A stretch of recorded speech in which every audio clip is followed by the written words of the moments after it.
Hello दोस्तों, आप सभी लोगों का स्वागत है किताबों की दुनिया में। आइए हम एक नई कविता पढ़ते हैं जिसको लिखा है कृष्ण मुरारी पहाड़िया जी ने। घर से जब मैं निकल पड़ा हूँ मुझे कहीं तो जाना होगा, अपने थके हुए प्राणों को दिशा दिशा भटकाना होगा। इतना तो विश्वास लिए हूँ ऐसी धरती कहीं मिलेगी, सपनों की यह बेल नयन में अवसर पाकर जहाँ खिलेगी। इसलिए पगडंडी पकड़े जिधर मुड़ रही चला जा रहा, टुकड़ा एक धूप का पाने बरस बरस से चला जा रहा। चाहे जितना अंधकार हो मुझे प्रभाती गाना होगा, भीतर कोई बोल रहा है चलो चलो रुकना मरना है। अच्छे दिन आने वाले हैं और तुम्हें ही कुछ करना है।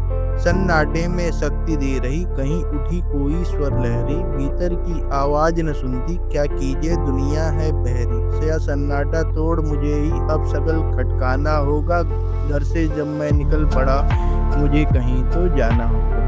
धन्यवाद।